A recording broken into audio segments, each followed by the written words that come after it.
What is up? Good morning and welcome to Monday's Hangxiety. I am your host, Ryan Weisse, and this is Club Fantasy's weekly recap show where basically we're going to help you figure out how to get rid of those headaches from the football hangover yesterday and when you just need to chill the fuck out on some of these players. With me, as always, the founder of Club Fantasy, Joshua Hudson. Josh, how you feeling this morning?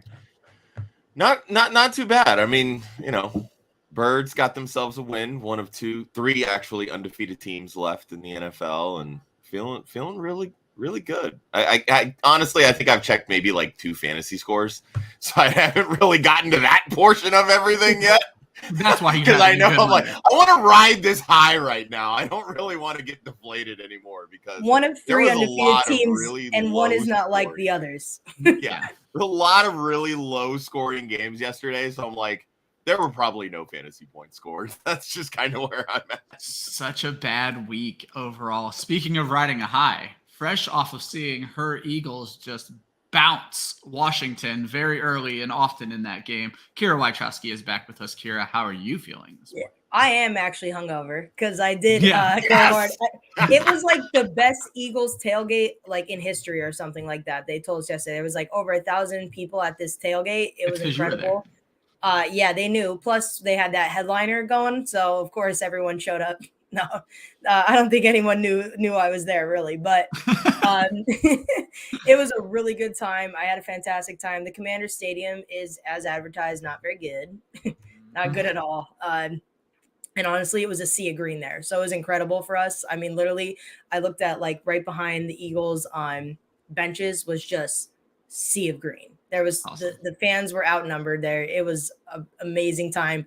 But yeah, I'm kind of happy that I missed maybe yesterday's football action because it seemed super low scoring for fantasy points.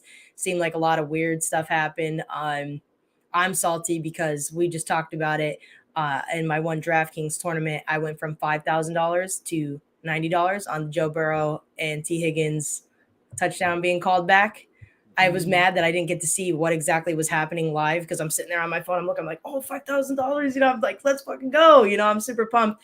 And then the Higgins touchdown gets called back, and I'm not able to really see what the hell just happened there. And his damn feet were in bounds. I'm so pissed that they didn't freaking overturn that. Oh, pain. Well, I'm even more mad than if it actually happened. Yeah, and then it was taken away. Our good buddy Austin agrees with us. He needs the show today because what in the world was week 3? So before I let you guys wax poetic about your Eagles, just a quick rundown of week 3. So Browns beat the Steelers on Thursday night. Browns look pretty good, as Josh pointed out on Twitter. Late defensive touchdown saves my defensive stream of the week, so I'm happy about that. Dolphins, there's no other way to put it, shocked the Bills yesterday, or maybe they just heat exhausted the Bills yesterday. 21-19. Josh Allen did get x-rays after the game, but said he will be fine. And then there's the Tua play, and I'm guessing, Josh, you were the one who added notes here. I put that he was very clearly concussed. His leg, he did the stanky leg and then fell over. And Josh, you said that you've been how many times that I've like slept wrong and my back it like tightens up the moment I go to stand up and I got my own self a stanky leg. That shit happens. The leg falling out. Cool. I said the leg falling out was what worried me, and I guess the NFLPA wants it looked into as well. But regardless, it makes perfect sense. I mean, anytime you see somebody wobbly like that, like you're instantly going to think a head injury, especially because it was initially reported as such. But that's why you go through and check those things. Oh, by the way, my back tightened up, hence the change in direction. So it's fair on the PA's part to look into it, but that doesn't mean the Dolphins were wrong in doing what they did. There you go. We'll find out. Bengals handle business with the Jets 27-12. Garrett Wilson is dealing with a rib injury, but he played through it and came back into the game. The Titans sneak by the Raiders on a blown 2-point conversion at the end of the game. The Panthers win against the Saints. However, Jarvis Landry and Michael Thomas both left the game early. No updates on those yet, so those are going to be the latest that I've seen is that both are not considered serious. The ankle injury, I believe, that MT suffered was to the same foot that he's had the issues with over the last couple of years. So definitely bears watching. Ravens beat the Patriots, and the game was not as close as even the score looked, 37-26. However, Mac Jones did leave the game with a high ankle sprain. They are saying he is likely to miss time. The Vikings survived the Lions 28-24. Dalvin Cook left this game with a shoulder injury, but he is noted for dealing with shoulder injuries. Apparently, he just did this, I think, last year or the year before. They expect him to play through it. Yeah, they expect him to play through it. Eagles destroy the Commanders 24-8. We're going to talk about that in a second. Colts surprised the Chiefs 20-17. Just not what I saw coming. Patrick Mahomes throws a pick to end that game. Bears outlast the Texans 23-20. However, David Montgomery leaves the game early with a knee/ankle injury. He is going to miss time, and Khalil Herbert looked good replacing him. Chicago ain't going to miss David Montgomery. I was going to say, it's not good for Monty. Jaguars just beat the absolute hell out of the Chargers. You can blame injury, but injury doesn't lead to 38-10. That was they lost Rashawn Slater also to a biceps injury. X-rays are coming in probably later today. They're saying that it could very well be serious. So if they end up losing Slater, on top of everything, and Herbert's dealing with the rib cartilage injury, watch out. If you lose Slater, I don't think you can keep running Herbert out there. Oh, absolutely not. Absolutely that's a problem. Rams sneak by the Cardinals 20-12. The only majorish offensive injury, AJ Green left the game with an injury, and what this probably means is that Greg Dortch is going to remain a thing for the time being. Dortch! Fire up the Dortches. Let's go.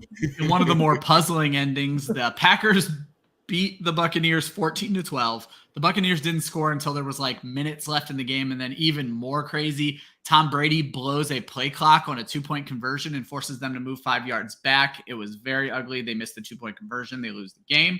Falcons go on the road and win in Seattle 27-23.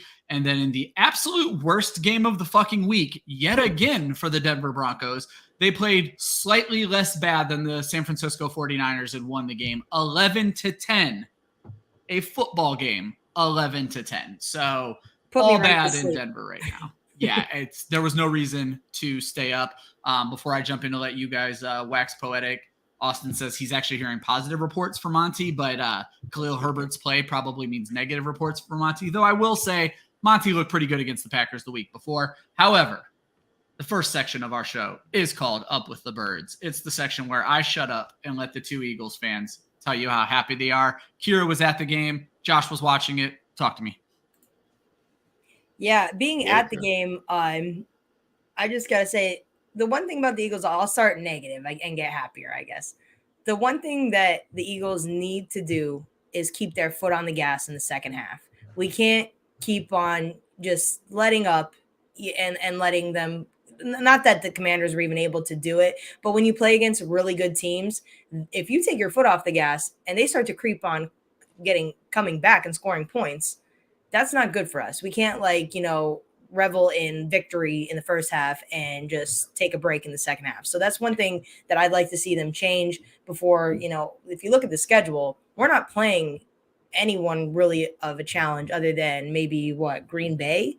Yeah. Otherwise, the schedule is pretty good. And honestly, I think they get a test next week going up against the Jaguars when you're playing Doug Peterson, who does know these players. He's been here. He's coached for us. So I'm really curious to see how next week goes, especially watching the Jaguars actually playing pretty well. They're kind of exciting to watch right now. But that's one thing I'd like to see different. Otherwise, we see everything you want to see out of this team on offense and defense.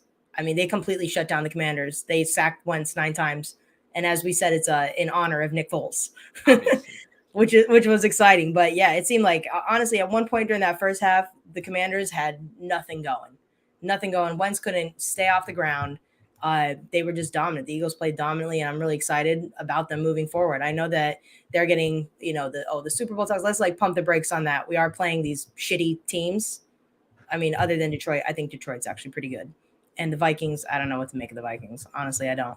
But as far as the Commanders, I expected us to win that game. I really did. They really didn't put up much of an effort, but I'm loving everything I'm seeing out of Devonta Smith, let's go. That was an amazing game out of Devonta Smith. Watching it live, seeing him play the way he did, he catches everything.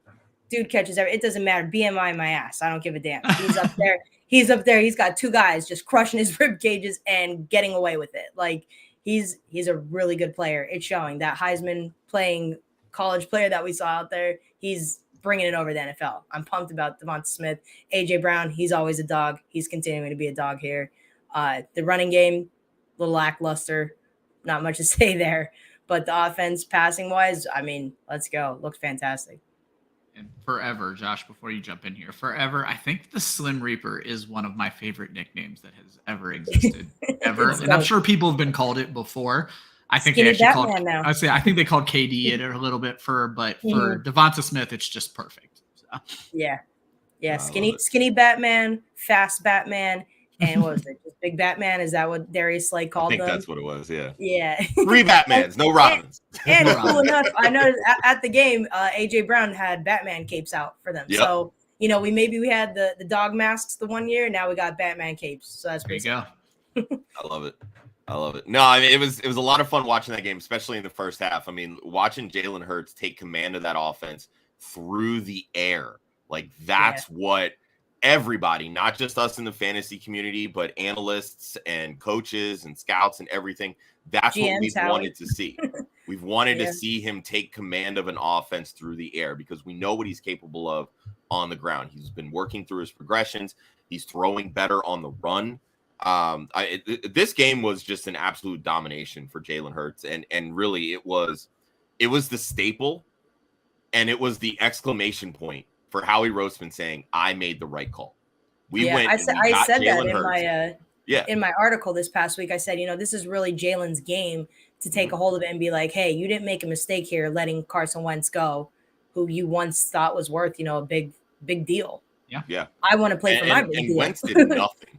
And he did nothing to prove otherwise this game. Like this really was a statement for Washington that their offensive line needs a lot of work. Now I understand like we've got a really good defensive line in Philly, but they brought the heat. And this is now 2 weeks in a row that Jonathan Gannon has stepped up because his play calling as a defensive coordinator has been very suspect for about a year plus. And week 1 was god awful.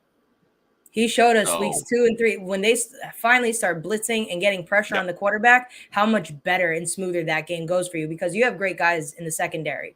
Bradbury's been playing lights out. Slay plays lights out. If you could get pressure on the quarterback. Yeah. What's that? I said we have good safeties too. I mean, Mike Evans has really stepped up, getting Gardner Johnson as well. Like these guys are playing really well. So when you have a solid secondary, you can take more chances via the blitz. But at the same token, our defensive line is getting so much pressure.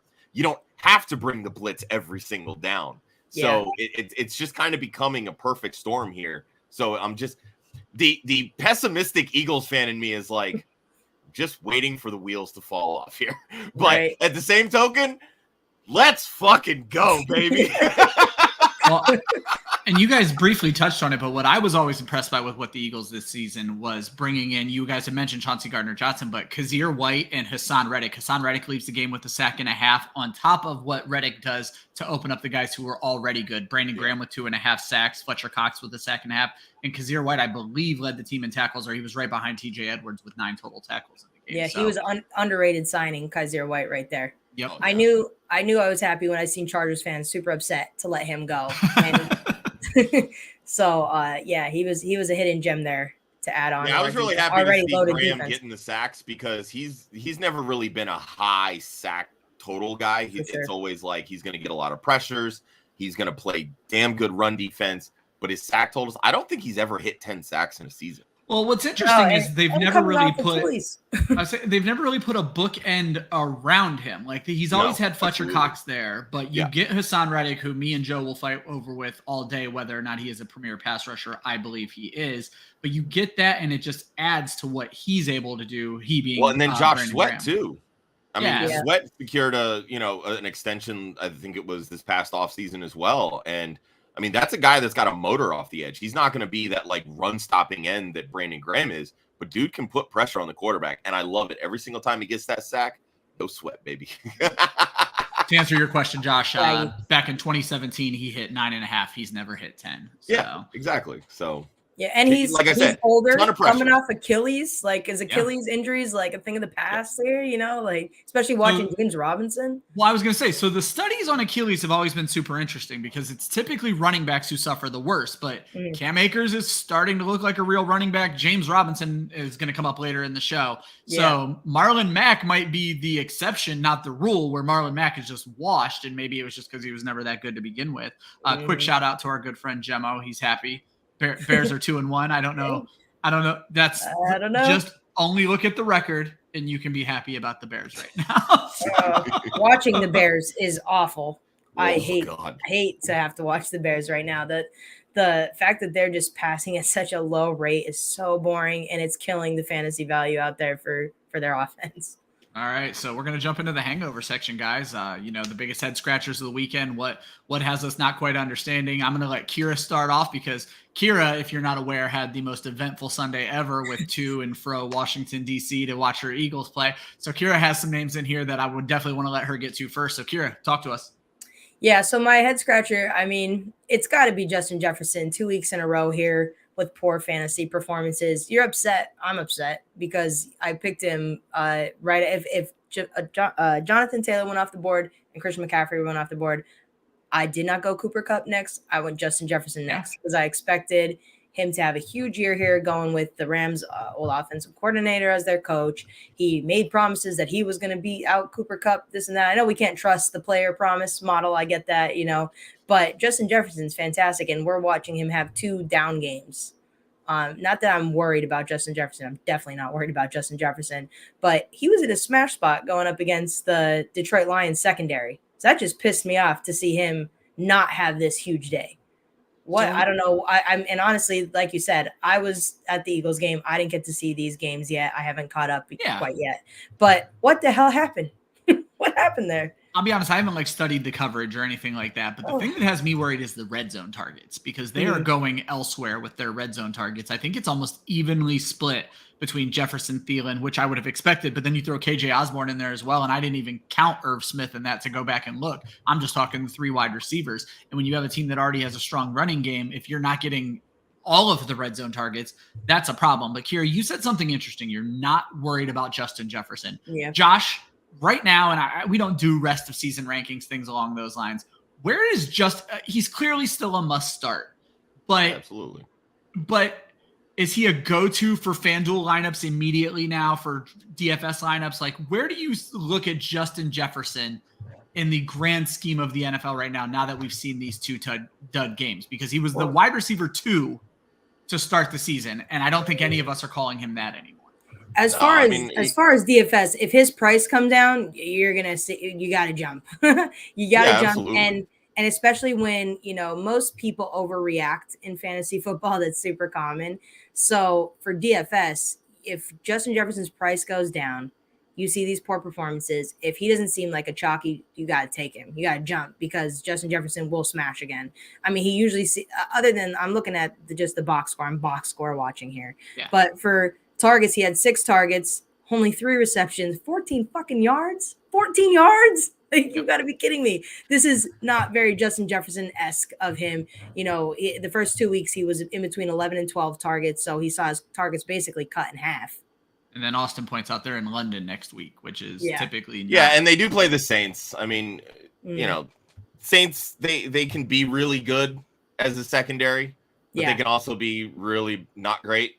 And we've seen Lattimore play really well. He plays big receivers really well, but then these speed guys can get him. So if Jefferson has himself a game, I would not be shocked. But they play. I was literally just looking at their schedule. They have the Bears, Dolphins, Cardinals, Commanders next 4. I just am trying to outside understand, of the Dolphins, they've got good matchups. I'm not worried about Jefferson at all. But one thing that I will say, I would not be shocked if teams are looking at what the Eagles did against them Monday night in week 2 and realize this is how we slow down Justin Jefferson. Yeah. We've got to stay away from this shell coverage defense, and we've got to be able to play a little bit more man-to-man and put him. But now, the same token, not everybody has a corner that's as good as Darius Slay that can actually keep up with Justin Jefferson. So you can try to replicate it all you want, but if you don't have the talent, Justin Jefferson's still going to get hits.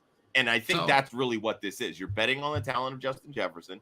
He's still fitting himself into this offense. Let's not forget, really, it's been 3 weeks practice time because he didn't play in the preseason. So just like with a lot of these teams with new head coaches, they're still working out the kinks in their offense. There's still some kinks to be figured out. Let's bring a game that we invented on no pun intended that definitely needs to be brought into this show this week. And It's called Would You Rather. I don't know if you guys have ever heard of it. Basically, I'm going to give you 2 players.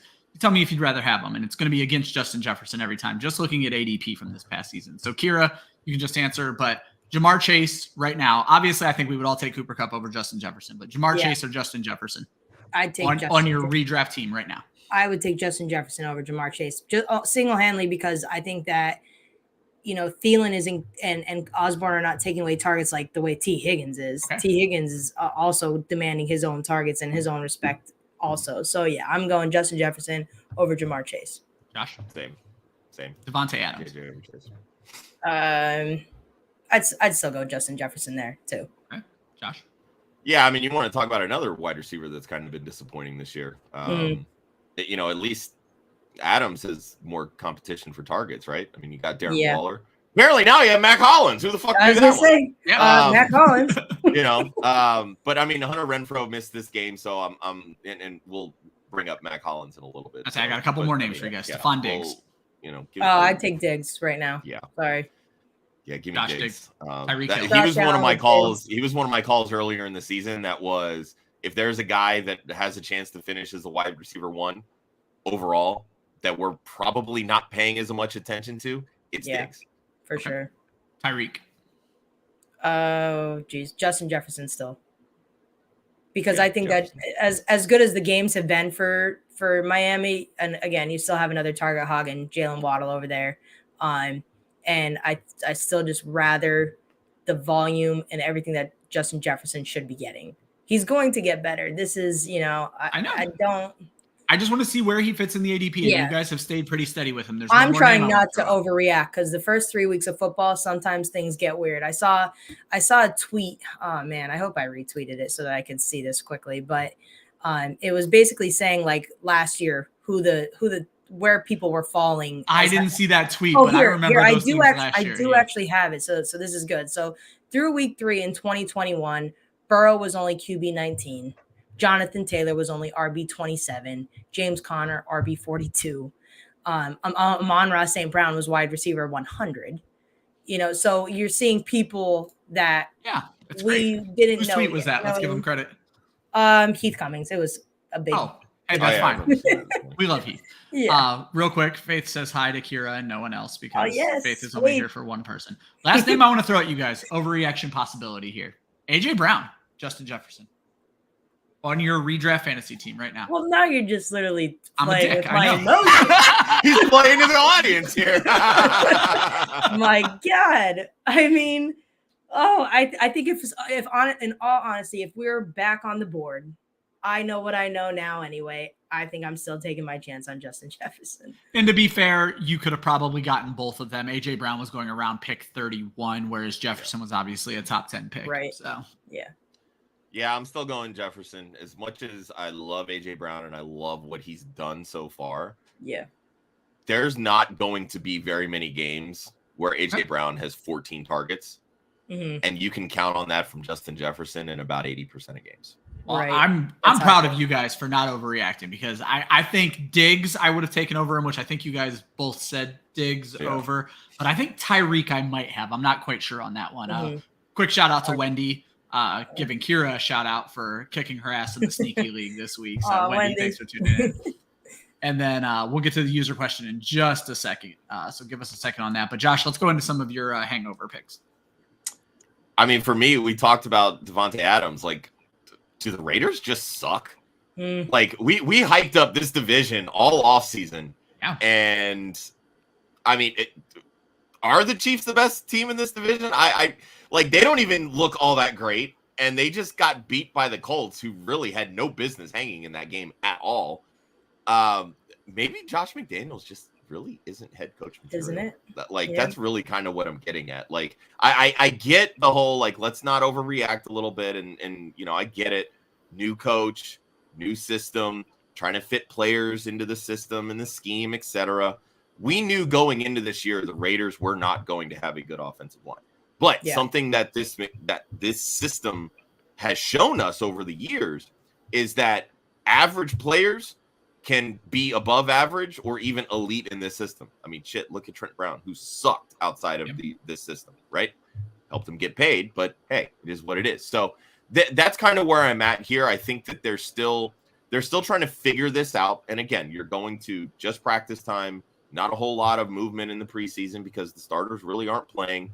So like, there's still some work to be done, but they bailed on so many of Mike Mayock's picks, which I get because they weren't very good. But instead of just trying to see if they can fit in the system in real time, they just bailed and traded for nothing and then fit a bunch of like undrafted late round guys that they selected that don't have a ton of experience or talent for that matter. So it's just like little things like that are just really baffling to me. And when you go out and you trade what you traded to get Devontae Adams and then pay Devontae Adams what you're paying him, and then go out and throw the ball to Mac Hollins 10 fucking times for 150 yards and a touchdown, it makes zero damn sense to me at all. Why are we not force feeding Devontae Adams the same way you did in week 1? What are we doing? I was going to say, he's tied for second in targets, or I guess you could call it fourth, because 3 people are tied at 35 amongst wide receivers. It's not like Adams isn't getting the ball. I don't understand. He should be number 1 in targets. I don't want to hear it. I don't understand your narrative on Adams. He had the big week 1, I think it was like 34 points, but then he fell to 9 and 14. 9 and 14 are pretty average fantasy points for a wide receiver, a good wide receiver in fantasy football. That's because he scored. That's literally, we're talking about a tight end. So he did what he's supposed to do. That's it. I don't get it. That's it. 2 catches last week. What do you have in week 3? 3?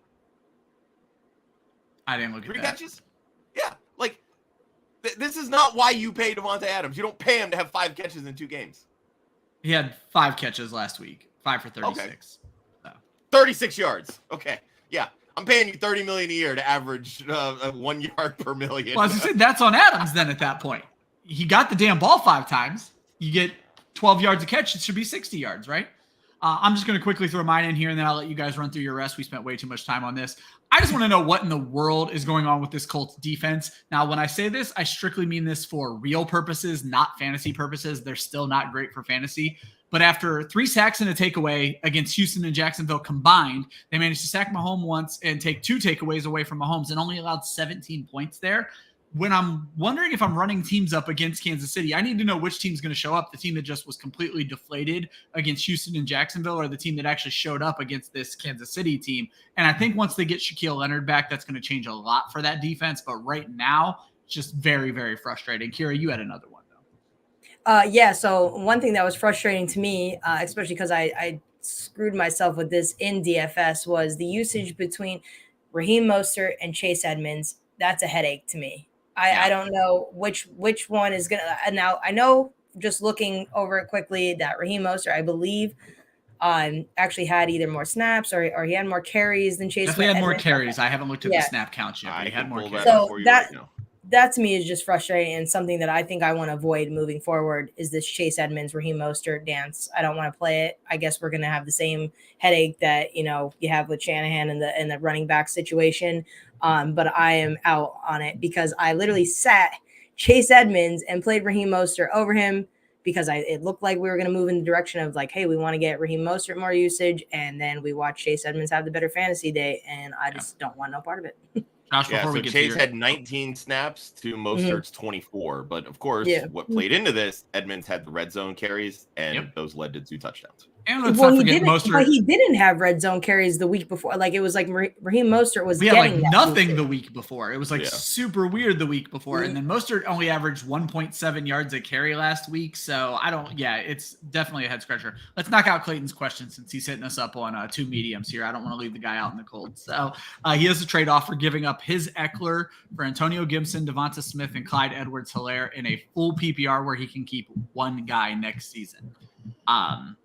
I want to know if there's a penalty for keeper, like round purposes. Are you paying rounds, or you just keep it? Eckler is still, the top guy there. But when you look at where you drafted Gibson, Devonta, and Clyde, obviously their value is going to be better in a keeper format. But there's still a lot of unknowns, especially with Gibson. Brian Robinson potentially coming back. Where does that leave? Obviously, we saw how low this offense can get this past week. But we've also seen how high this offense can get in previous weeks. So there's a lot of unknowns there with Gibson. Edwards-Helaire had 7 carries for 0 yards yesterday. Yep. 0 yards. Here's my take on this is honestly, I think you could find a better trade here in general. So Devonta Smith, he's coming off a 30-some point game. That's a high. Clyde, I'd be wanting to sell because he's getting lucky with this touchdown shit right now, and he's not getting the usage you really want to see. So I'd be definitely all for trading Clyde. And Gibson, I think we're going to see him lose value once we get Brian Robinson out there. But Eckler, I mean, for where he went in drafts, he's been a little bit disappointing. I'm not going to lie. He's not playing to the caliber at this point that I feel like I want to get rid of all that depth for, especially in a keeper league where I'd be wanting to keep Devonta Smith right now. So I may be reading this wrong because he already has Robinson. Clayton, if you are hearing this, are you getting Eckler or giving Eckler? I think we all agree you want the Eckler side of this, or if you have Eckler, you at least want a shot for a better trade. Are we all on This is the way that I look at this.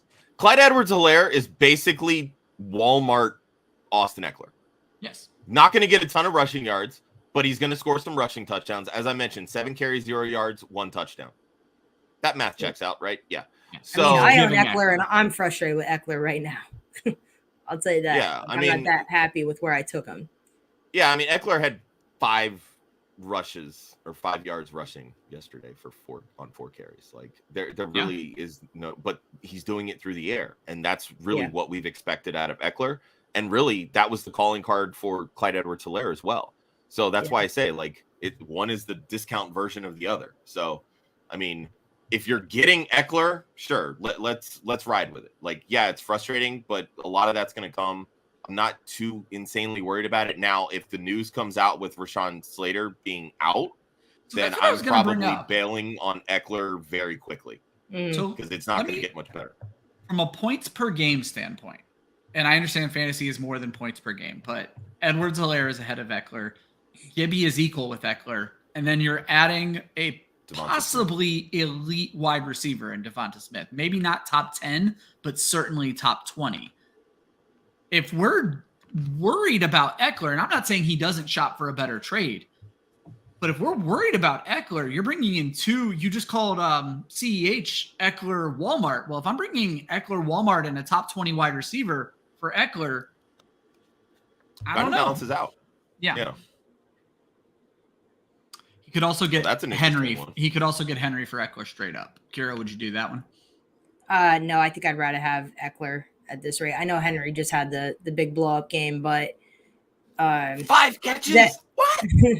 Yeah, that never, but for the first 2 weeks, we didn't see that. I think that this is a little bit of an outlier game, and Derrick Henry, I think, is more on the way out than he is on the way in. So I don't want Eckler I don't want Henry in my redraft leagues. I didn't draft him anywhere. I'm not crazy about Henry. I'm not crazy about his offense.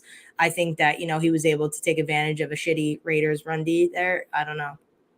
And keep in mind too, the Titans just lost Taylor Lewan. They're starting left. Oh yeah, no, I did that's actually. That's not see going that. to help Tannehill, and that's 1,000% not going to help. Yeah, I'll throw one. I mean, I understand Derrick Henry's essentially his own left tackle with how big he is, but when you're only averaging just a hair above 4 yards a carry, that's in one game. Really, that's not even on the season. Exactly. That's just last week, which again we literally just talked about. The Raiders aren't good.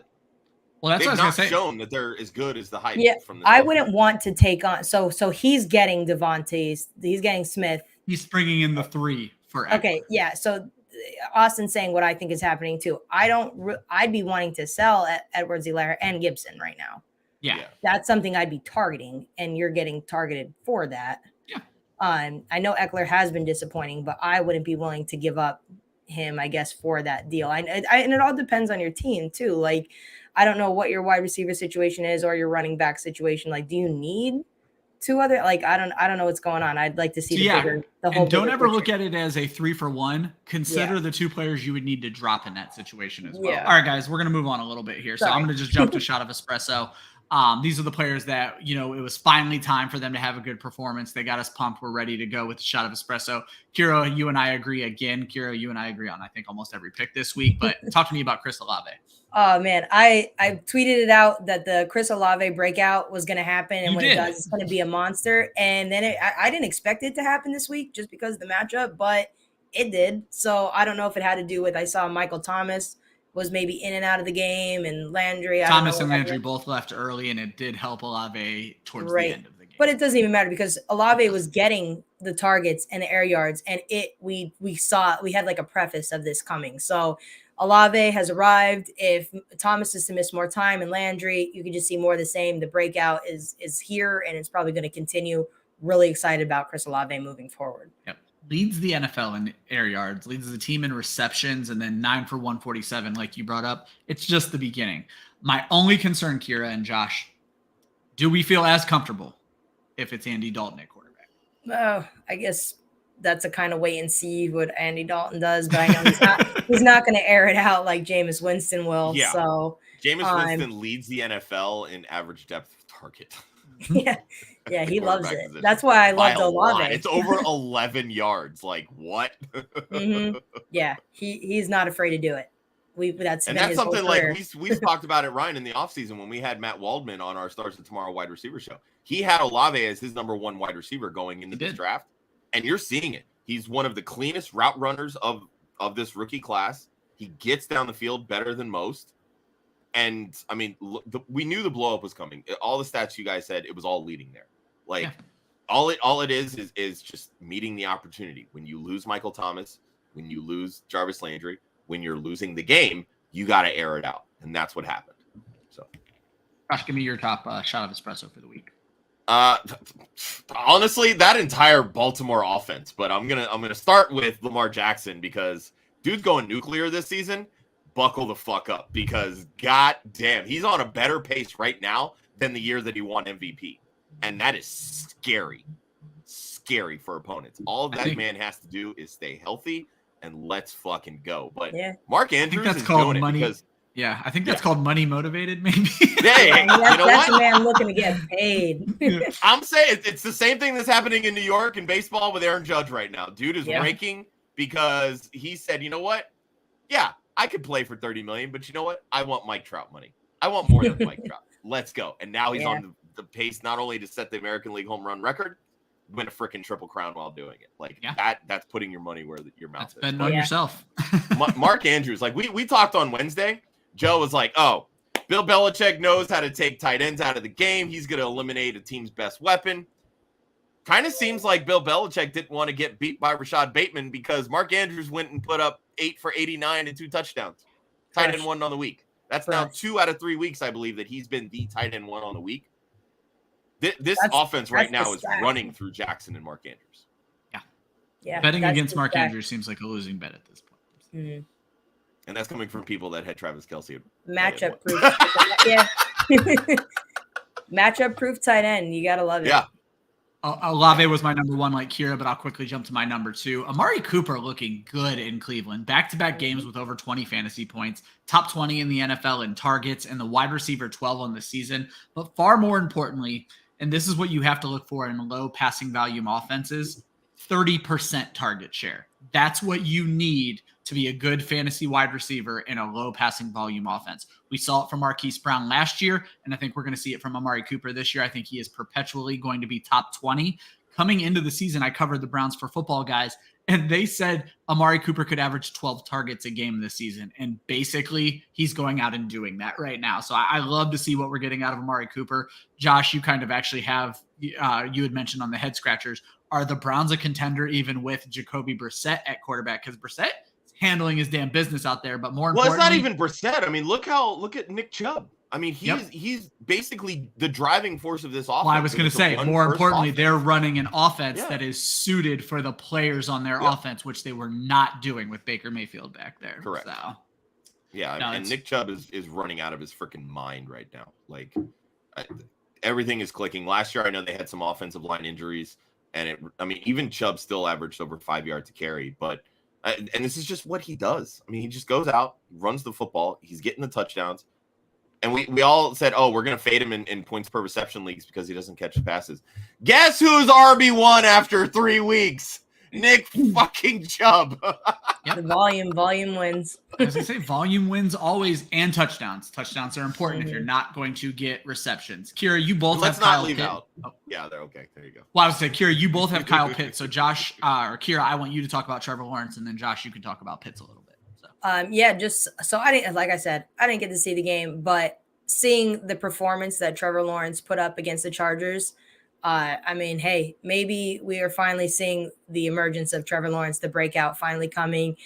Him and Christian Kirk have this great chemistry going on, and I think that we can get motivated about Trevor Lawrence again. I mean, it was super disappointing that one of the best college guys to ever come out of the game not be living up to the expectation, but I think that we're seeing a little bit of a changing of the tide here, and the Jaguars offense might be for real. They might be doing really well, and I mean, like I said, didn't get to see the game. I don't want to speak too much on it. Really, So I here's don't. what I'm gonna throw But out for watching the performance, just checking my fantasy stuff, shocked, surprised to see Trevor Lawrence kill it. So what I'll tell you is he is not exciting yet, but I think he could be. He is still learning Peterson's system. He is boring, and he is taking what's given to him. Some weeks that's going to be 14 fantasy points like we've seen earlier this season, but some weeks it's going to be 26 or whatever he scored last week. So Trevor Lawrence is going to get better as the season goes. So if you're happy now, wait till 6 weeks from now and you're going to be ecstatic, I think, about Well, Trevor that's what a lot of people said when they brought in Doug Peterson. Like, Peterson really, like, he got the best out of Carson Wentz. He has that ability to get the best out of Trevor Lawrence. And after that, it becomes, what does Trevor Lawrence do to stay good? To continue that trajectory that we want to see from the number 1 overall pick. And right now he's doing it. It's taking what the defense gives you. It's spreading the football around. His accuracy looked a lot better this week than it did week 2. Because my God, like, it was bad in week 2. But it's going up, which is a good thing. You know, that dart that he threw to Evan Ingram, that could not have been placed better. Ingram just could not get his left foot down, or right foot, whichever one it was. But like, that was just absolutely beautiful. And that's the kind of touch that you want to see from a quarterback, especially as they're, second year in the league now and actually has a coach that's, somewhat good. And not Josh, before you talk about Pitts, I think it was week 1 you were talking about. He was 57%. Week 2 he jumped up to 83% and 72% last week. Okay, so it was week 1. So it's like week 1 he was still last year's Trevor Lawrence, and he's like, oh wait, no, that's not me anymore. Fair enough. But I mean, don't get me wrong. We've seen even high completion percentages. Those few that don't get completed, you're just like, what the hell did I just watch? Like, what are we doing here? But no, like, going into Kyle Pitts, like, look, this was the game that we wanted, right? It was the good matchup. This was, all right, after 2 down weeks, we need to get right on Kyle Pitts.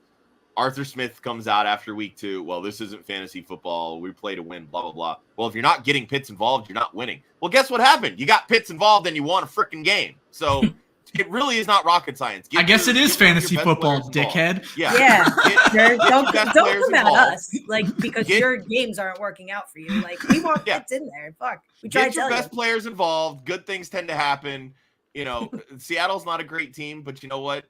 Neither are the Falcons. And sometimes you need these down games to get your team going on the right direction. Marcus Mariota has played well. He hasn't really done anything great or spectacular, but the one thing that he's doing, he's getting the ball to the playmakers. And those are Drake London, Cordell Patterson, and Kyle Pitts.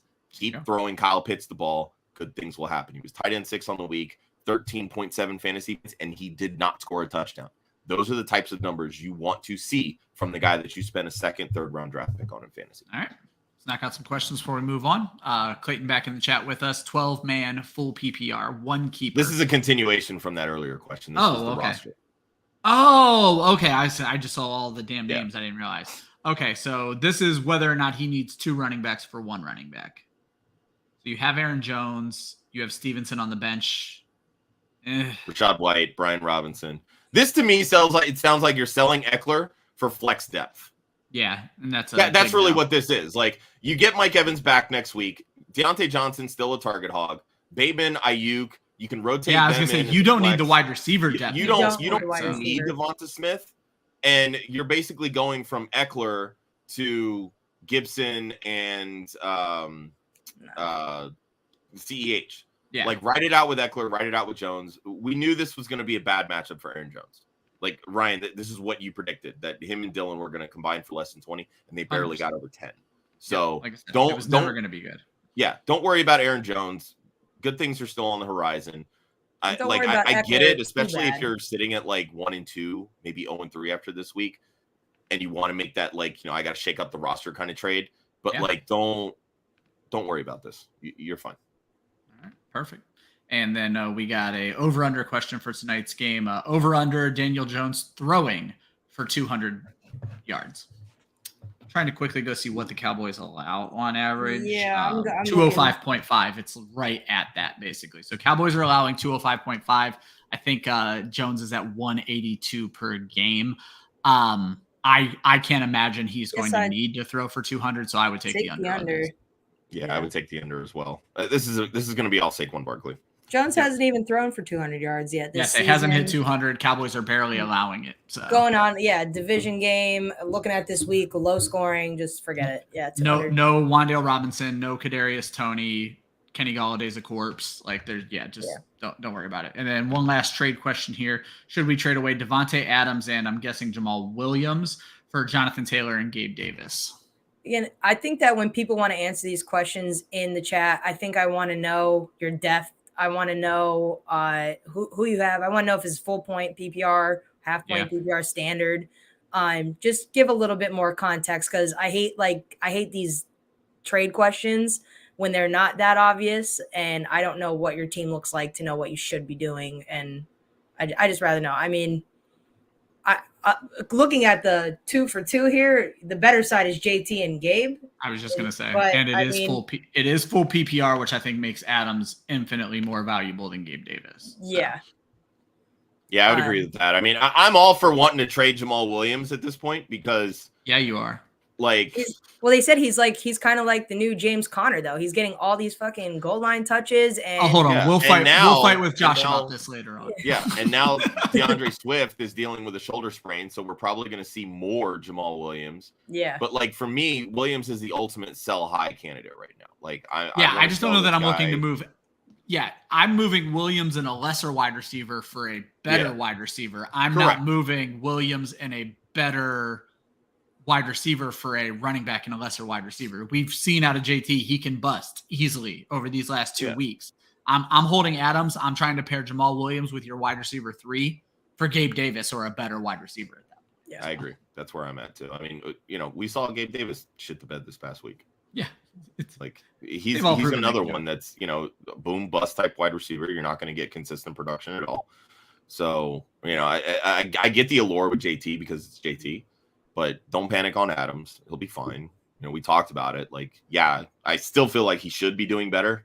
Better days are ahead. It's okay. Yeah. New segment's called Sunday, Bloody Mary Sunday. Basically, you can drink all the alcohol you want. It's just going to make the hangover worse because these players aren't getting better. Josh and Kyra agree. So, Josh, I'm actually going to let you kick us off on this one.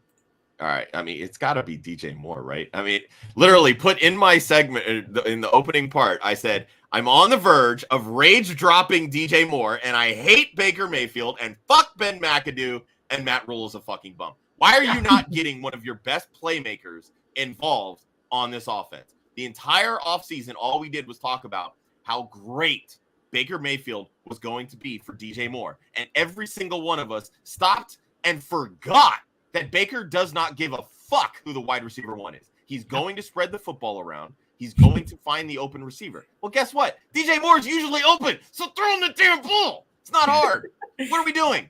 As for a trade, DJ Moore, I'm so sick of it. God. Like, I have people in my DMs. I am over DJ Moore. I'm over it. And all I want to do is just like, I just want to give you a hug and say, you know what? Better days are ahead. But I don't think better days are ahead. This offense sucks. This offense is terrible. They're 2-1. And I don't know how, because Baker has not been great. Their best quarterback might be on the bench. It might be Sam Darnold. At least he's going to help your fantasy players. Man, it'd be interesting to see how they handle that when he comes back. Because this is rough, and I'm not into it at all right now. So, Kyra, you have Eckler on here. And so it's interesting because you said you would be looking to move Eckler, but now would not be the time to move Eckler, I don't feel like. Yeah, I understand that. I mean, he's just been frustrating in general as a high draft pick, because you don't see the same usage that you saw last year that made him so great. And the touchdowns, they're not there. He hasn't got a touchdown through 3 weeks. That's frustrating as your RB1. He hasn't even got 40 yards rushing in a game. The targets are still there. He's still doing good in the passing game, but Justin Herbert's obviously very hurt. You might have lost Rashawn Slater. It's frustrating to have Austin Eckler right now, and I don't know that it's going to get better, right? Yeah. I don't know, but if I had to put an over/under on season total rushing yards for Austin Eckler at 500, would you take the over or under right now? 500. He got 5 yards rushing yesterday. Oh, that's what I'm saying. I'm trying to. You literally just said he hasn't had 40 rushing yards all season, and he had 5 yesterday. I guess I'd have to take the over, but I don't know. So it depends. 501. That's what you're saying. Okay. Yeah, I don't know what to make of the situation right now with Herbert, and I mean, yeah, I mean he's averaging. It's not great. Let me be perfectly clear, but he's averaging like what 26 yards a game, 27 yards a game. So that would put him at barely 350. He's gonna have one good. It's gonna get better. Yeah, I mean he's hit 500 for the last like 5 years straight or whatever. I would take the over. It's got to get better. Just because I'd imagine he at least hits 5, but. Right now, being an Austin Eckler owner is super frustrating, and I get it. I'm right there with you. Yeah. Let's talk about frustrating in that we all created this narrative, and I was a perpetuator of this narrative, something fiercely, that Darnell Mooney was to the moon this year, and I just don't think we estimated how bad this Chicago offense could be. Cole Kmet, a longtime hated person of this show, has 6 fantasy points on the season. Darnell Mooney has 6.7. So how in the world can I sit here and say Cole Kmet should be on no rosters? I believe, and I have no issue saying this, Darnell Mooney is fully droppable. Our girl Lindelians put the tweet out today that he's also droppable, but she thinks we should just drop everybody and start the whole draft over again. I don't know that I agree with that. Remember that episode of The League when after like 4 weeks they were going through and like doing like a hypothetical redraft? That's what we need to do, but not hypothetical. Yeah. I'm not going to tell you. I'm done putting Darnell Mooney in my lineup. I'll tell you that. I let him have this game. I let him have this Texans game. I let him have it in one league.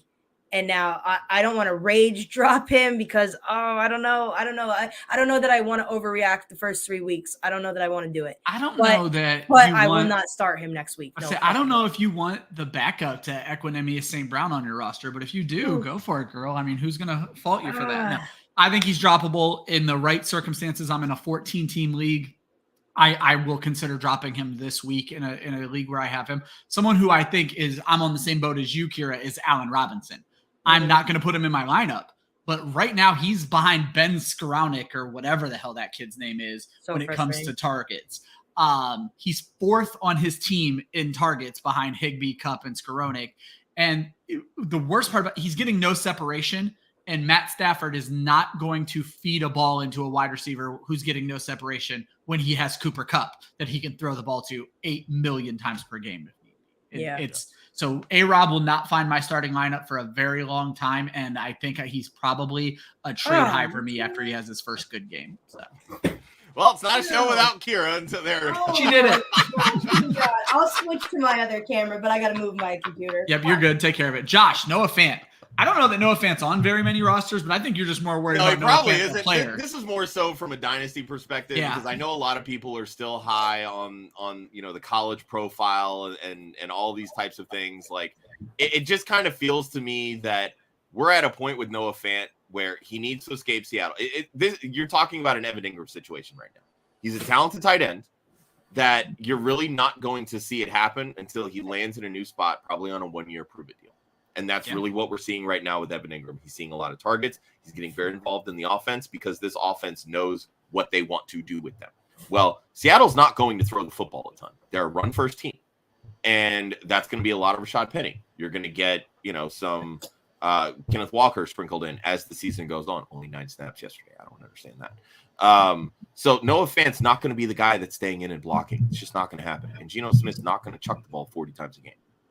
On average, like it's just not going to be a thing. So if you are for some reason holding out hope on Noah Fant, dump him, get rid of him. Will Dissly seems to be that guy right now for this team. And they did pay him in the offseason $8 million a year, which still baffles the fuck out of me because that was a weird contract for a guy that's proven pretty much nothing. So I think I'm going to pop this up on the screen because I think we're all a pretty quick no on this one.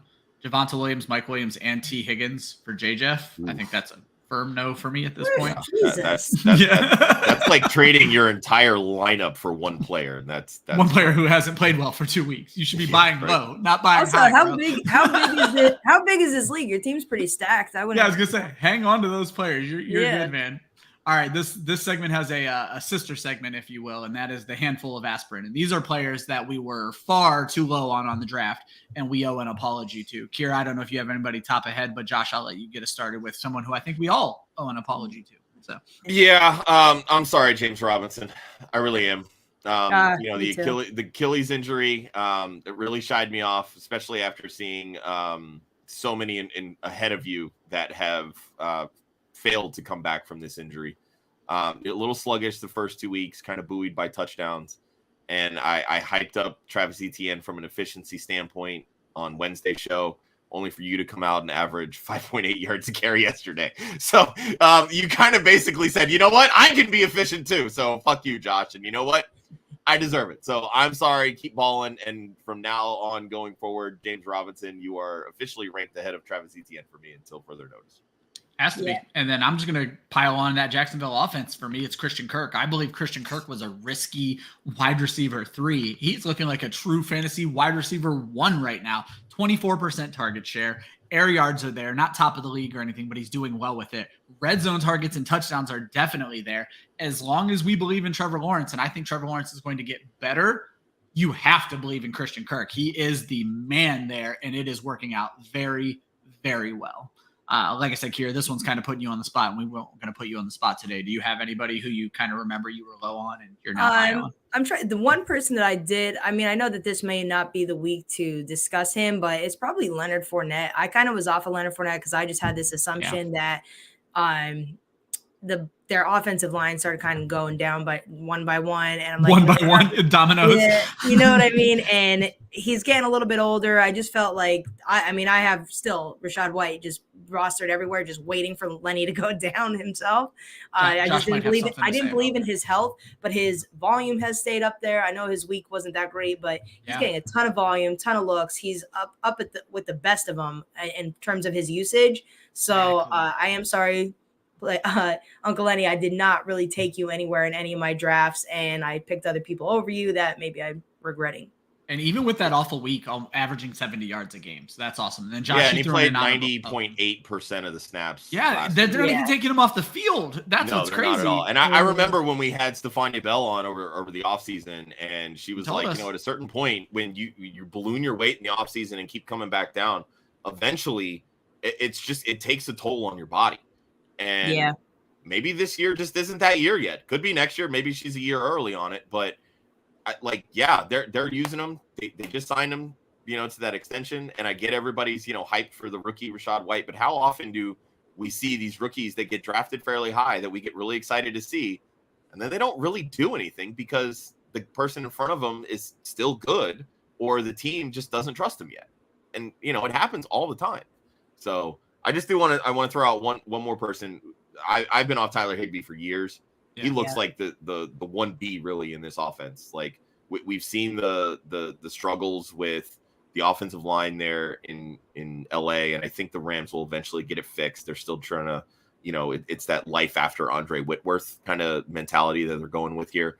But right now, like Higbee's getting a ton of targets. Yeah, not every target is catchable, and he definitely does his best to not make them catchable by dropping them.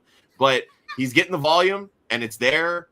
And I think right now you can trust Higbee to be probably a top 8 tight end rest of the season. So I also wish I drafted more Garrett Wilson and less. That's a great one. Yes. Yeah. I am curious to see how Wilson fits in once Zach Wilson comes back. And that's going to be the big thing, especially like when you look at Elijah Moore. What's up, guys at IBT? We love you. Appreciate you. Elijah Moore, a lot of people talked about, maybe he's still the wide receiver 1 there. How does he fit in? Like there's still a lot of unknowns with Zach Wilson. The one thing we knew with Joe Flacco, may not win a ton of games, but he's going to chuck the football. And that's exactly let's jump into the next section, because I think that's a good segue. Is the section, the title of this show is Chill the Fuck Out. Like that was the whole point of this show. And basically these are players who aren't as bad as they looked or as good as they looked last week, and everybody just needs to chill the fuck out. And I'm just going to jump into mine because I think all the duds last week were actually pretty telling of you can kind of expect these moving forward. I'm not going to hold Elijah Moore against himself yet because I want to see what this offense is with Zach Wilson at quarterback. It could get infinitely worse if they're not throwing the ball as much, but I'm not ready to give up on Elijah Moore yet, Josh. And that was exactly the point I wanted to make there was this offense changes completely next week. And for all of us who were expecting these like great things out of Joe Flacco, he also showed us how bad he could be last week against the Bengals. So let's not like hang on that Joe Flacco is the savior of this offense.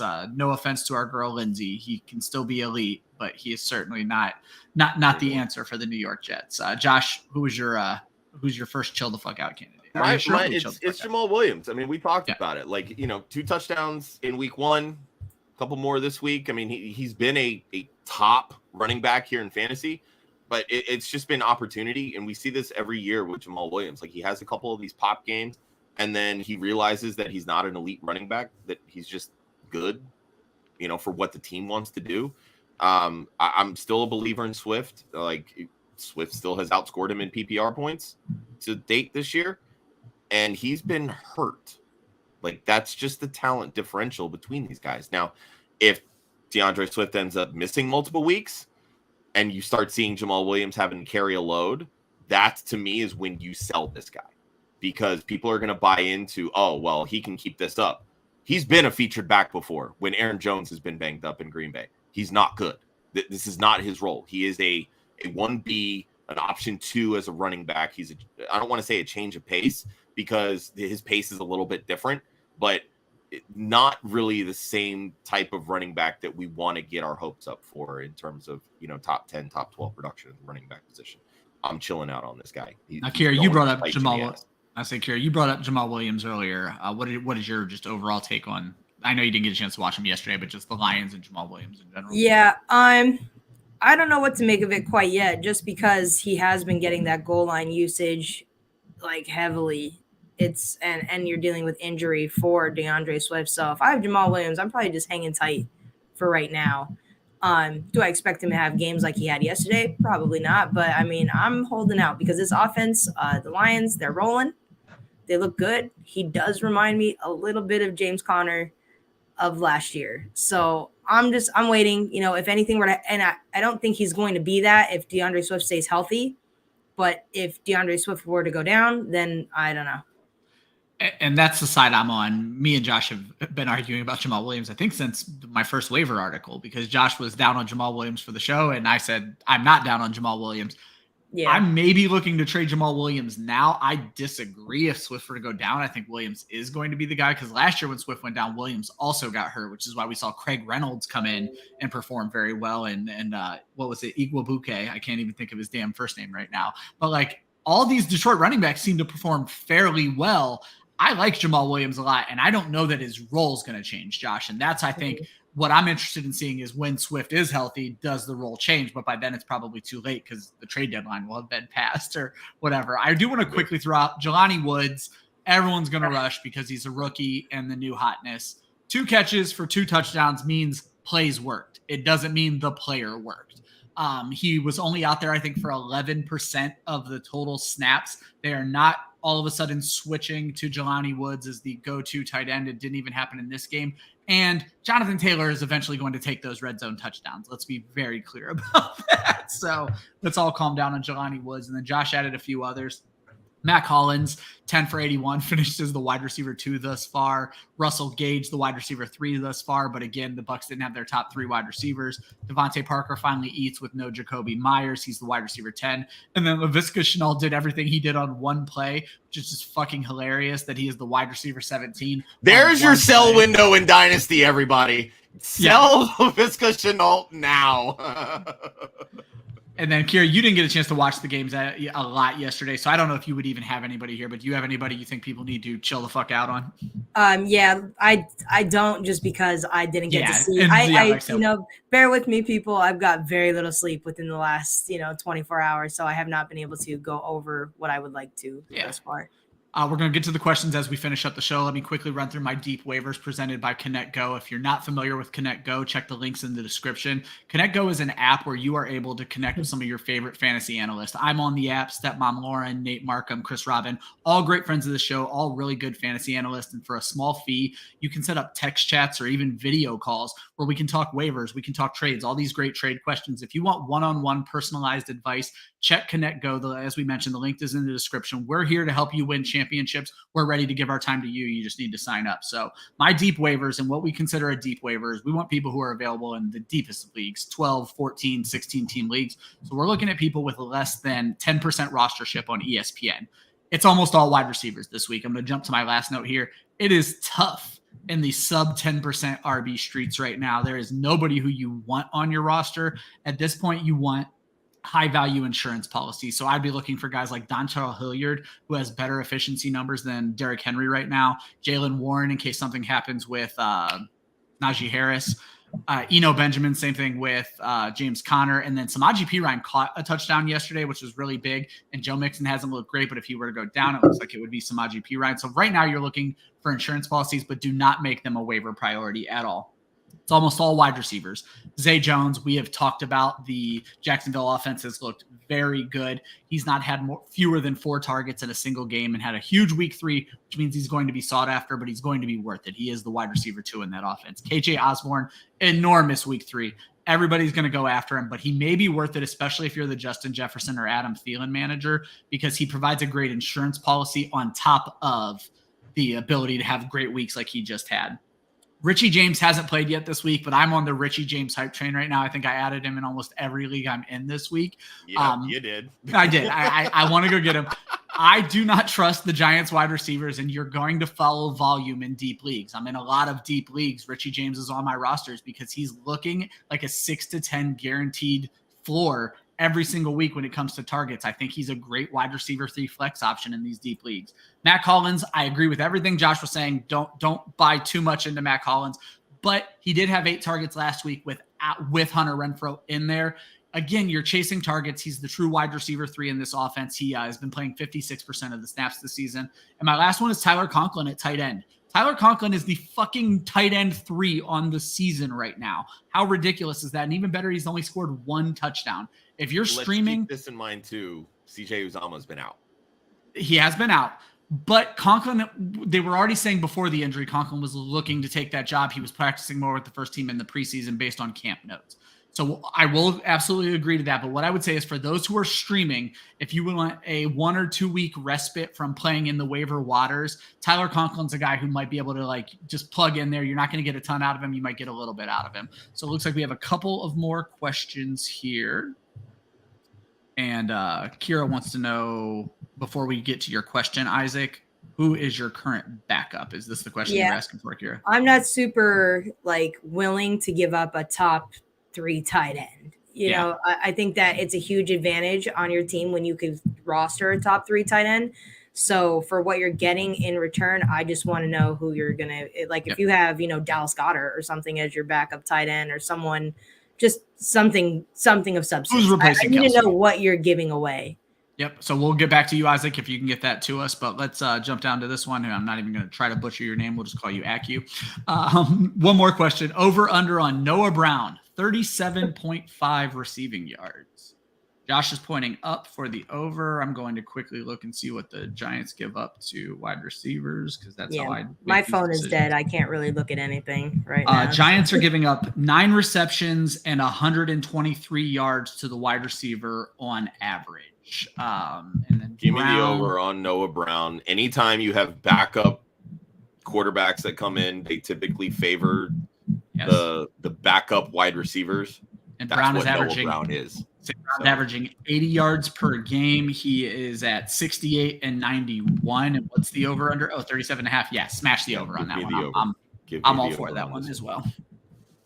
And then Isaac, you haven't got with us. So I think what we're basically saying here is you're going to need to have another very good tight end, a Dallas Goedert. Kyra, would you go as far as Logan Thomas? I know you've been on Logan Thomas these last couple of weeks, but he looked really bad against the Eagles, which tight ends aren't supposed to look bad against the Eagles. So what kind of tight end? Tight ends aren't supposed to look bad against the Eagles anymore. The Commanders look bad against the Eagles as a whole. Wentz couldn't get the ball off really at any time, and I think that he was just trying to play hero ball and give the ball to Terry McLaurin. I don't know. You're giving up two powerhouses for some guys on there that I like. James Robinson moving forward. Obviously, I like Devontae Adams and Olave, but I think you could do better for giving up those names. I think you could get better value for those names. Here's how I look at it. A lot for me would depend on the I'm not willing to give up my tight ends so easily named Travis Kelce. I'm not. Yeah. So you gotta bring some heat or maybe give me something decent tight end wise in return. I just don't know what you're working with. And chances are he chose to take Kelce over Devontae Adams in his draft. So nothing in these last 2 weeks would have changed my mind on that. So that's why. So if you eliminate the fact that you've already kind of said you like Kelce better than Adams, now the question is, would you trade Eckler for Robinson and Olave? And I'm not on that train. Yeah. And I think that people just, please, God, give more context in your team when making these questions. Because I don't like to give just straight up answers when I can't see the bigger picture. I'll give you bad advice all day. She won't. I will. But I dissect the trade to like the nitty gritty of it. So do not trade Travis Kelce. Josh, do you want to go ahead and you mentioned some bench guys that we could drop, and this was your take. I don't know if I agree with all of these, but let's go ahead and. And I'm not expecting anyone to agree with all of them. But again, when you're looking at a small sample size, which is 3 weeks, if you're an 0-3 team and you're stashing guys like James Cook, Rachaad White, Nico Collins as bench guys that I 100% agree with Collins. Those are guys that I'm like, you know what? I can move on from them because right now they are not helping me win. They're not getting the numbers and nothing is going on. Like I was very high on Nico Collins at the start of this year as somebody that I felt could potentially be like a top 40, top 36 wide receiver that could be, like a fill-in flex option because I had hopes for Davis Mills. I got nothing. I seriously, nothing. Yep. You can't even target Brandon Cooks right now. This is hurting. So let's be clear. If you're not getting anything out of Brandon Cooks, you can't hit Brandon Cooks. Yeah. Well, and that's fine. Well, if you can't hit Brandon Cooks, why the fuck are you going to be able to hit Nico Collins? Let's be real here. So those are guys that I think you can move on from. Like if I'm a 3-0 team and I've been stashing Rachaad White, I'll probably hang on to Rachaad White. He's the one of those three that I'm like, you know what? I'll hold my breath on. Julio Jones, depending on your running back situation too. Like if you don't have a great running back situation, I'm hanging on to Rachaad White because on any given Sunday, Fournette goes down, Rachaad White can prove to be an RB1. So that's what I was going to argue back with Josh is I am fundamentally against dropping running backs. If you got a bad, do not save bad wide receivers. There are too many damn good wide receivers out there. But it hurts me to even think about dropping. No, and again, I look at Rachaad White like I look at Alexander Madison. I look at Rachaad White as like a high-end backup. So although, obviously he didn't get the usage you wanted to see last week or in any given, it's because Leonard Fournette has the whole thing. So guess what? Leonard Fournette goes down, Rachaad White's going to have that whole thing to himself. So absolutely. I have a hard time getting rid of Rachaad White. But again, the point I'm getting at is if there's somebody on waivers right now that maybe somebody, prematurely dropped or. Which happens. Yeah. Yeah. And it happens all the time. Like, dude, I have one league, somebody literally dropped Keenan Allen. Yep. Yes, you can drop Rachaad White for Keenan Allen. It happens. It happens. If somebody had Garrett Wilson on waivers, you're telling me you wouldn't drop Rachaad White to go get Garrett Wilson? Called Garrett Wilson their first week waiver wire pickup, and I'm like, why in the world was Garrett Wilson on waivers? But I guess, I don't play in every league. He didn't have the production in week one, so somebody could have just got impatient, and you see that with these 0-1, 0-2 teams. It happens. People get impatient with rookie wide receivers, which is so annoying because you want to jump on rookie wide receivers. And if you draft a rookie wide receiver, you almost have to be willing to give it a couple of weeks before you let them go. Because you're going to see stuff like that where, Garrett Wilson didn't have a huge week one. You got to give them time. Not everyone is Justin Jefferson, Jamar Chase. Give rookie wide receivers some time because they will, most of the time, the second half of the year is where you see them shine. So don't be so quick, especially like Treylon Burks. Nobody get rid of Treylon Burks right now, please, because he's out there running the routes and it's coming. Yes. So don't do that. Don't make that mistake. Well, we've said this so much. if you draft rookie wide receivers, I say if you are draft rookie wide receivers, you need to have patience. Isaac, great drafting on not having a backup tight end when you have Travis Kelce. Do not trade Travis Kelce under any circumstance. No. So you made your decision. Josh. But my last guy that I'm going to mention really quick because we're coming up on time here. Julio Jones. The whole idea in drafting Julio Jones was get him early because he's going to have the opportunity while Chris Godwin comes back from the injury. Well, he started slow, obviously. Then he hurt the hamstring. He's been out. Mike Evans goes down with a suspension. This is Julio's time to shine. Oh, guess what? He's been out with a knee injury. This is Julio Jones. This is who he is at 30-something years old. This is who he was at 20-something years old. He's always nicked up. He's always hurt. There's not going to be any sort of consistent production. Sure, you might get a 1-week pop game, a couple weeks here and there. And nobody's going to buy him off. The moment that you go to pick him up, he's going to have one catch for 13 yards and leave early with some nagging injury. Like, this is who Julio Jones is. Yep. If you're still hanging on to him, stop. It's done. And then my last one, can the Broncos drop Nathaniel Hackett? Asking for a friend. I'm that friend because, my God, this offense is so bad, and it has all the pieces to be so freaking good. Yeah. Like, it hurts. I spent all offseason hyping up Cortland Sutton. Cortland Sutton's been doing his job. Ain't nobody else doing their job. This has been rough. I completely agree. Josh, tell everybody bye and give them your prediction for Monday Night Football. Bye. And I don't know. Go.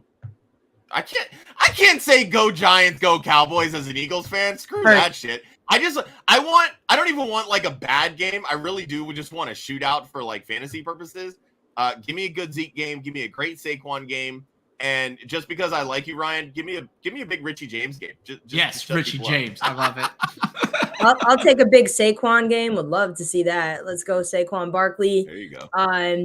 Prediction wise, could they just tie? Could both just be in a tie or something? I think that it absolutely can. Ask the Colts. We've seen it already. Yeah. I'd like to see that. I guess. I would hate to watch the Giants go 4 or 3-0. Wait, where are we at now? 3-0. Yeah, I can't. I can't see the Giants going 3-0, and I don't want to root for a Cowboys win. So I'll take a tie. And as the one impartial person here, I'm going to say Giants win 20-17. But here's what I do know: Cooper Rush has never lost a game ever. We've seen Daniel Jones lose plenty. So, Kyra, I want to give you a chance because you don't just work for Club Fantasy. So, Kyra, please tell people where they can find the rest of your work.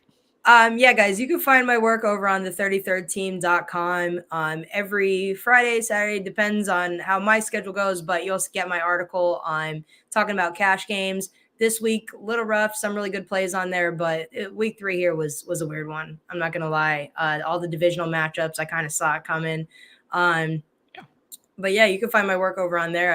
I'm happy to get back to the week. Happy to get some rest today. And I would say, I think you were probably also looking forward to the game. Not that it would have affected your work at all because the week just absolutely sucked for everybody. But now you're ready to get back to work. You can find me and Josh's work on Club Fantasy, and you can find a ton of other work. We drop waiver articles on Tuesdays, DFS matchup report, my streams of the week, betting articles, player prop articles. Basically, you need to be following us on Twitter. You're going to see us drop all the articles at Club Fantasy FFL, but also just go check out the website. You have me and Austin's weekly rankings as well. As far as shows, we do this show every Monday. We do our flagship show every Wednesday where we preview the upcoming week. We cover IDP on Thursday along with the most adorable start sit show you've ever seen with the sneaky girls. So make sure you're checking that out. And then we do start our own start sit show on Saturday. Start sit show on Saturday. It is a shit show. If you're not accustomed to Club Fantasy, it is a shit show. And then finally, Kyra and I get together every Sunday and do DFS and chill. So there is a ton of content. I'm happy to come back. I'm happy to have you back. But there's a ton of content. You need to follow us and subscribe on YouTube right now. Every time we hit subscriber milestones, and I haven't checked the number in a while, but I know when we hit 450, Josh is ready to give away an autographed Cortland Sutton jersey. So for all those folks who've been asking us questions, first and foremost, if you need some help afterward, you can hit us up on Twitter. If you want some great one-on-one help, hit me up on Connect Go. But please hit subscribe. You help us, like the video. Those are the things that help us without you having to pay a damn dime. So let's take care of that. We got one last question. Let's do it real quick here. Yes. Trade Najee for Leonard Fournette. I would. You would give up Najee for Leonard Fournette. I would not under any. I would. He's getting more volume than Najee Harris and being more productive with it on a better offense.